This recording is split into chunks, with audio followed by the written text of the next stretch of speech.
मेरी शादी हुई ना तो मुझे अपनी रुखसती पे रोना ही नहीं आ रहा था, क्योंकि मुझे पता था कि रोने के दिन तो इनके स्टार्ट होने लगे हैं जो मुझे लेके जा रहे हैं।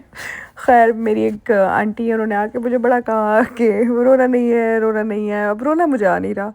खैर मैं ऐसे मुंह बना रही हूँ जैसे मुझे बड़ा रोना आ रहा है, अंदर से मैं कोई चक्कर ही नहीं। दांत मेरे वैसे ही हमेशा बाहर रहते हैं। उतनी देर में मेरे अब्बू आए।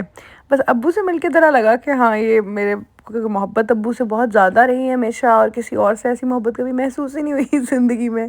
तो अब्बू से मिलके लगा कि हाँ यार, अब्बू अब्बू से मुलाकात ज़रा थोड़ी देर देर से होगी। तो अब्बू ने मेरे कान में आके ना मुझे कहा कि ज़्यादा ना जुल्म सितम सहने की ज़रूरत नहीं है, तंग तुम हुई तो वापस आ जाई। तो मैंने अब्बू की तरफ देखा और मैंने अपने अब्बू को कहा, मैंने कहा अब्बू अभी तो मैं कहीं भी नहीं हूँ। पहले मैं चली तो जाऊँ। लेकिन कहने का मतलब ये है कि तो हम अपनी बच्चियों को कहते हैं ना कि बस सब मर मुर के आना या बर्दाश्त करना, बस ये करना चाहिए बर्दाश्त, लेकिन किसी की जायज़ बात को।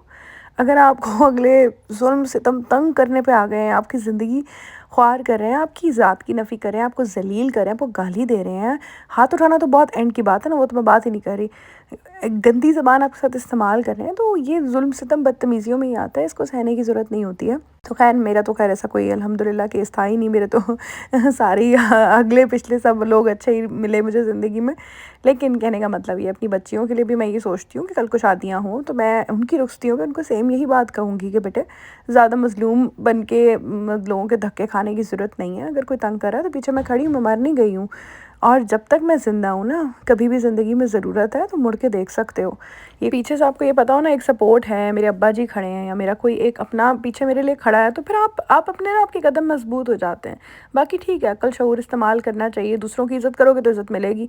इज़्ज़त दिए बगैर इज़्ज़त नहीं मिलती। लोगों के लिए कुछ ना कुछ करना पड़ता है, कुछ ना कुछ कॉम्प्रोमाइज़ लाइफ में होता है। शादी तो है ही कॉम्प्रोमाइज़ का नाम ना। मैं कहूँ जी फ़िल्मों वाली शादी, फ़िल्मों वाले ड्रामे और बस डांस और गाना और बस ये हो गई शादी, ये नहीं होती शादी।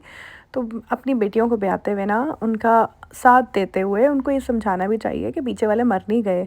और खुदा ना करे ज़िंदगी में ऐसा हाल हो गया कि अगला आपको पागल कर रहा है, आपका दिमाग ख़राब कर रहा है, आपको इवन छोटी छोटी चीज़ें होती हैं यार, आपको अपनी मर्ज़ी से कुछ नहीं करने दे रहा है, आपकी हर बात पे ना कर रहा है, आपको कह रहा है आपने जो कहा है वो गलत है। यानी कि आपको आपका सेल्फ़ कॉन्फिडेंस बिल्कुल ज़ीरो करता फिर रहा है। तो किसी अपने घर वाले से बात करनी ज़रूरी होती है।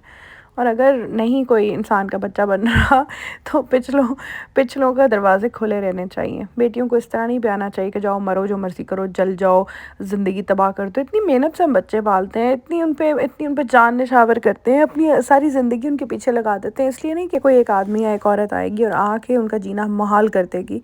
तो इसलिए अपने बच्चों के साथ खड़े रहें, खाने पकाएँ, उनको भी खिलाएँ, और कुकिंग तो अपनी सेट ही है।